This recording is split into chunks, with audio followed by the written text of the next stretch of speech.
So today's lesson is we're looking at population, we're looking at water sources, we're looking at sustainability, clean water, and the impacts that we have on, population has on water sources.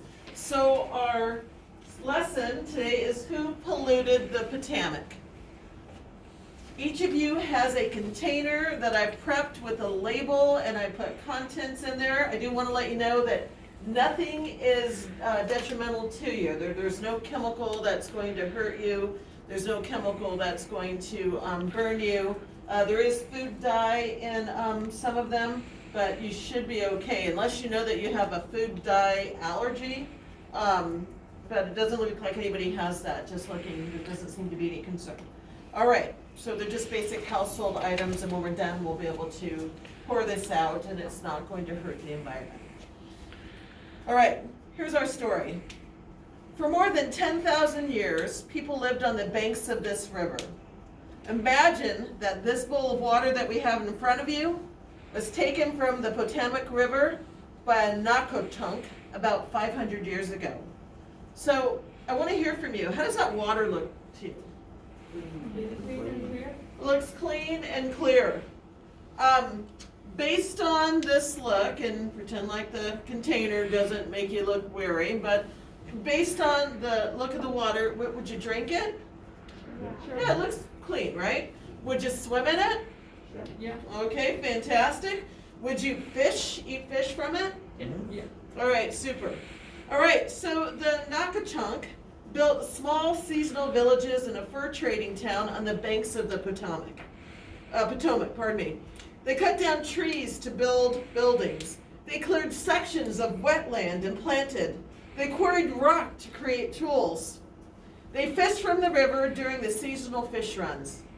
Now we can guess all of these actions led to natural debris. Check your container. Do you have natural debris? Right? And open up your container and put that in there. All right, so being washed into the river. Now, while there's some archaeological evidence that helps us to imagine what their life may have been like, there isn't evidence that they greatly impacted the river itself, this natural debris. So, how do you think the Nakotunk used the river? How do you think this primitive tribe 500 years ago use this river? What were some things that they would do? Fish. Fish, washing. Drink. Farming, use it to irrigate crops, farming. Maybe transportation, right? Moving from one part to another. Recreation, swimming and playing. Okay, awesome. And do you think they got their food from it? We said fish, somebody did, right? I thought I heard that. Okay, super. Right, so about 400 years ago, European colonists arrived to this place. The colonists pushed the Nakotunk away from the banks of the Potomac, and many other Nakotunk died from the diseases the colonists introduced. They established permanent plantations to feed the city's growing population and grew tobacco to sell. Now, soil washed off plantations and into the river. The European settlers introduced new animals to this land, including livestock. Farmers kept pigs and other animals in their barnyards. Is that barnyards? Yep. Not yet for farmers. This is barnyards too. Oh, I've got 2 barnyards. Good. Go ahead. As rain drained out of the barnyard, it carried some of the manure into the little creek behind the farm. And the creek flowed into the river. So, how do you think the European colonists used the river? All right. When they came, they did what? Pushed all the natives away. Right, but then how did the things that they did impact? They used it as a trash can. Well, the farming, right, the livestock, the farming, the new animals that they brought with them, okay? Yeah. Well, and was it really bad waste? I mean, is it bad that you have waste from a farm per se going into water, or would you say that was natural, animals in the water anyhow? Too much of it would be not natural. But maybe change the landscape, maybe introduced more of that into the river than was already there. Maybe it changed the sustainability because we had more things that came in.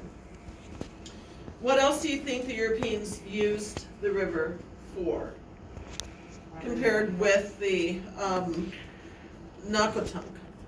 So they used it for transportation as well. Transportation, Did they water their own crops that they were growing? probably use it like watering their own crops, like that same, the Nakotunk. Probably swimming, right? Fishing, some of the same ways they used it. All right, so by 1800, Washington DC had been established as the new nation's capital, and gradually the city grew on the banks of the Potomac. Developers cleared wetlands and forests to build houses and businesses. Rain washed loose soil from construction sites.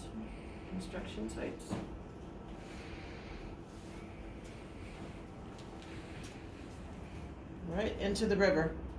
Oh, that must have been my construction sites. I must have put them up, made the mistake. All right, we're gonna pretend. So much soil entered the river that the city dug out a channel to make the river deeper so that the ships could reach DC. By the early 1900s, electric power arrived in the city. Far upstream, a coal mine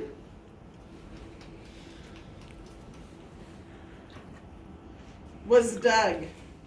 Rain water drained down into the mine shaft and soaked the piles of waste and scraps from the mining. This made the rainwater become acidic, sort of like a strong vinegar. Then the acid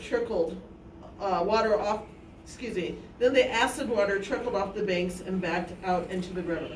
So we just had something that acid. Everybody go up and take a smell now. I promise there's nothing that's going to hurt you. There's nothing that's going to make you gag. It's a change in odor. A little briny. A little briny. All right, so looking at this now, would you drink from it? No. So you're looking, not feeling as comfortable. Would you swim in it? No. I might. You might. It doesn't look too bad. It's natural. How many of you go swimming in lakes and streams and? Saguaro Lake's probably worse than that. We can think about some of our lakes that might look different. Would you go boating on it? Yeah, that's not too bad, right? How could we determine if this water is safe for wildlife? How could we determine? What are some things we could do? Observe to see if there's animals frequently drinking from it or not. Okay. If they don't, it's not good. Yeah, observation, absolutely. What else? Test it for safety. Test it, do some testing. And in that observation of the animals, right, whether they're drinking from it, you could look to see what kinds of animals were there, what kinds of species. We could determine if there were any dead animals, right? So there's a variety of ways that we could look at finding out if this water was safe. All right, so as the city grew, more and more people moved to the nearby countryside. These rural houses were not connected to the city's sewer system. Wastewater from these houses flowed into septic tanks underground. One homeowner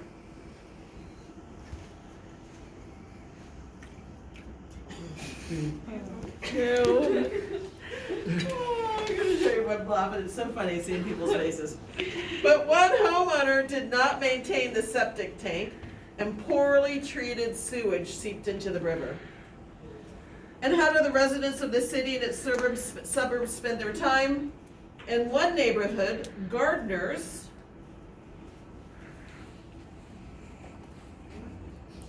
work in their yards. Many of them use weed killers and chemicals to kill their lawns and keep their lawns, to kill the weeds and keep their lawns green. The next rain will wash these chemicals into a little creek nearby and then into the river. In another neighborhood, a teenager is washing the car.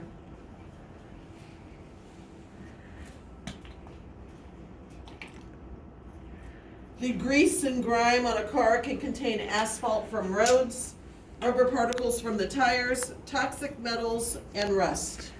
If the teenager had gone to the local car wash, the water would have been treated before it returned to the river. Now, on nice days, many people head down to the river. Some zoom up and down in motorboats.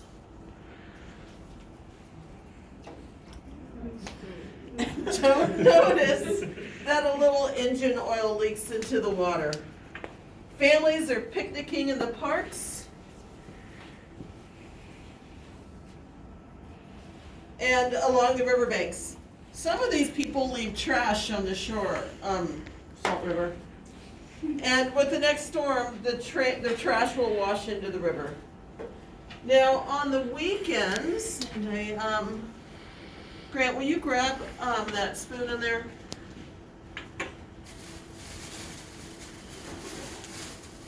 A group of volunteers visit the river. They walk up and down the riverbanks and collect trash. Can you scoop? They're trying to collect the trash out of there. And they gather over 100 bags of garbage that will go to the recycling center or proper landfill and will no longer pollute the river. All right, so the Nakotuk, people living today see a very different river than their ancestors saw 500 years ago. People changed the river in many ways. So how do we use the rivers today? Salt River, right? In a really bad way. When we use them in a bad way, what do you mean? Well, I mean, we pollute the rivers. So And with the things that we do, but we don't notice sometimes. Like, for example, riding our motorbikes. okay. Or, the transportations along the river. Again, the oil. The tubing is so incredibly polluted, it's insane. There's So- water bottles, there's marshmallows, there's bathing suits and hats and old tubes and, it's fun, but it's disgusting. So even as we're using it for recreation, we don't necessarily protect it, even though we're using it for fun, is what I'm hearing. Okay? What are the similarities and differences in the way we use the river compared to I have a hard time with our name, the Nakotunk? How do we, what are the similarities and differences? Well, when they use the river for recreational activities, the way their activities weren't harmful to the river as much as ours. So the progress, right? The motorboats, the manure, the construction sites, the chemicals, those are different. Maybe some of the same expectations and needs, but the tools changed, right? Yeah. The materials changed. Okay? All right. What do you think the river's gonna look like in 50 to 100 years? Assuming that people get on board with climate change and responsibility to their own water sources, it could look, hopefully at least just the same if not better, but in reality, it will probably look a little bit worse. So when you talk about getting on board with climate change, and that can be, two different things, right? And they can be connected. If we're looking specifically about these things that impacted the river today, what could we do differently looking at these particular things that we see here? Or what kinds of things are already in place to change some of those things? I'm not sure what's already in place, but I was gonna say, as far as doing differently, there could be, like fines for dumping things into rivers. There could be a little bit more legislation as far as what's allowed to, like, you can't wash a car at your front door, or something like that. That could be, if it was enforceable, that could eliminate a lot of the waste going into the river. Other thoughts? Pardon? Oh, The yeah. trash collectors, the volunteers coming in and cleaning it up. Making that cool and sexy, right, to go in and clean things, right? Or making it, on a bigger scale, like something, a commercial thing they could build that could go down the river like a boat and collect pollution, something like that. Right, so incentives, carrots and sticks, you know, there's fines, but there also could be incentives, right? Or we think about, one thing I'm really paying a lot of attention to these days is the electric vehicle opportunities. We're just now installing solar panels on our roof. That ways of looking at energy that could still allow us to do the things that we need and want to do, but perhaps have less of an impact, right? So a variety of different ways that we can approach it. And I think solar power is one that I think I can do.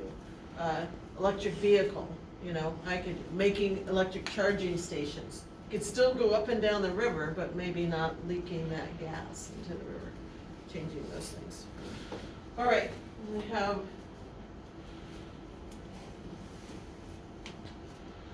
the inquiry here, that if we're using this with kids, and these are some really cool activities, folks, that if you find that this is interesting, and we were talking with Dr. Brownlee, you can go ahead and